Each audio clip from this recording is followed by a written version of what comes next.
சங்கர ஹரஹர சங்கர. மகாபெரிவா சரணம். 4/2/2024 முதல் 10/2/2024 வரை உள்ள பலன்கள்.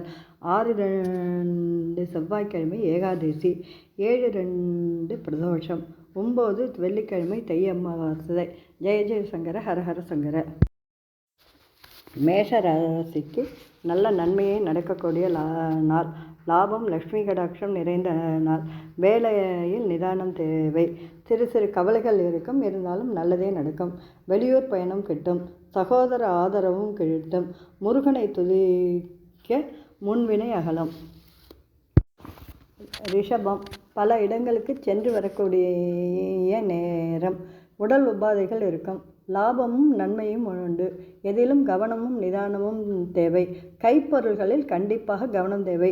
குழந்தைகளுக்காக செலவு செய்ய வேண்டும். லக்ஷ்மி நாராயணரை வழிபட நன்மைகள் நடக்கும். மிதுனம், சரியான நேரத்தில் உணவு உண்டு. சரியான நிலத்தில் சாப்பிட்டு சரியான நேரத்தில் தூங்க வேண்டும். காரிய அனுகூலம் உண்டு. லட்சுமி கடாட்சமும் உண்டு. வேலையில் நன்மை உண்டு. உறவினர்கள் வருகை அல்லது நாம் உறவினர் வீட்டுக்கு செல்லக்கூடிய நிலைமை ஏற்படும். லாபமும் அனுகூலமும் உண்டு. வேலை அல்லது தொழிலில் ஒரு அழுத்தம் இருக்கும். உடல்நிலையில் கவனம் தேவை. லக்ஷ்மி நரசிம்மரை வழிபட சகலமும் நன்மை ஏற்படும். கடகம், இளைய சகோதரர்கள் மூலம் லாபம் உண்டு. தொழில் மூலம் பிரயாணங்களும் இடமாற்றமும் கூடிய காலகட்டம் இது. உடலில் அசதி, கவலை, மறதி இருக்கும். அம்பாளை ஆராதிக்க அனைத்திலும் வெற்றி ஜெயம் உண்டு. சிம்மம், லாபமும் லக்ஷ்மி கடாட்சமும் நிறைந்த வாரம். லாபமும் உண்டு. வண்டி வாகனத்திலும் பேச்சிலும் நிதானம் தேவை. சிவபெருமானை ஆராதிக்க சகல தன்மைகளும் நம்மை தேடி ஓடி வரும். கன்னி, புத்தி குறைவு, பயம் உண்டு. லக்ஷ்மி கடாட்சமும் உண்டு. நிதானம் தேவை. பந்து ஜனங்கள் நம்ம வீட்டுக்கு வரதோ, நம்ம பந்து ஜனங்கள் வீட்டுக்கு போகக்கூடிய நேரமும் உண்டு. சில நேரங்களில் அபகீர்த்தியும் ஏற்படும். சகோதரர்களிடம் கலந்து மகிழ வேண்டிய நேரம். மறதியும் பயமும் இருப்பதால் எல்லா வேலையிலும் நிதானமாக செயல்படவும். வேலையில் லாபம் ஏற்படும். நிதானமாக செயல்பட லக்ஷ்மி கடாட்சம் உண்டு. லக்ஷ்மி ஹயகிரீவரை துதிக்க சகலமும் நன்மை. துலாம், வெளியூர் பயணம் நன்மையும் லாபமும் உண்டு. தானியமும் நிறைய வருமானமும் உண்டு. தாயாரிடம் வீண் வார்த்தை வேண்டாம். மாமன் வழியில் சிறு சிறு பிரச்சனைகள் எழலாம். எதிரில் உள்ளவர்களால் ஆதாயம் உண்டு. குருவருள் உண்டு.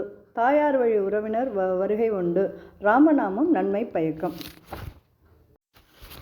ரிச்சிகம், வார்த்தையில் அழகு மிளிரும். தனலாபமும் உண்டு. குடும்ப ஒற்றுமையும் உண்டு. வேலையில் நன்மையை பயக்கும். சகல காரியமும் நன்மையாக உண்டு. குழந்தைகள் மூலம் சில செலவுகளும் உண்டு. சகோதரர் தந்தை வழி ஆதரவு உண்டு. முருகனை துதிக்க துணை புரிவான். தனுசு, வார்த்தையில் நிதானமாக செயல்பட்டால் சகலமும் நன்மை. அளவான லாபம் உண்டு. குலதெய்வம் அருளும் உண்டு. குழந்தைகள் மூலம் நன்மையும் உண்டு. சகோதரர்களால் நன்மையும் உண்டு. வீடு, வண்டி, வாகனங்களில் செலவுகளும் உண்டு. மகானை ஆராதிக்க மகிழ்ச்சியில் நிறையும். மகரம், பொறுமை நிதானம் அவசியம். வேலையில் அனுகூலம் உண்டு. வெளியூர் பிரயாணமும் உண்டு. சகோதரருக்கு ஆதரவாக செயல்பட வேண்டிய நேரம். நன்மையே நல்லதாக நடக்கக்கூடிய காலங்களாக இருக்கிறது. ராமபக்தனை சோசரிக்க சகலமும் நன்மையாக அமையும். கும்பம், நிதானமாக செயல்பட எதிரில் உள்ளவர்கள் நமக்கு உதவுவார்கள். தனலாபமும் உண்டு. மூத்த சகோதரர்கள் ஆதரவும் உண்டு. எண்ணம் போல் வேலை அமையும். வெளிநாட்டு பயணமும் கிட்டும். மகான்கள் சமாதிக்கு சென்று வர சகலமும் நன்மையாக அமையும். மீனம், எதிலும் நிதானமாக செயல்பட வேண்டும். தனலாபம் நிறையவே வேண்டும். வேலையிலும் நன்மையை வைக்கும். தந்தை வழி ஆதரவும் சகோதரர்கள் ஆதரவும் நிறையவே கிடைக்கும். பொருளாதாரமும் நிறைந்தே இருக்கும். வேலையில் சகல நன்மைகளும் ஏற்படும். மகான்களை வழிபட்டு வர சகல நன்மைகளும் நம்மை தேடி வரும்.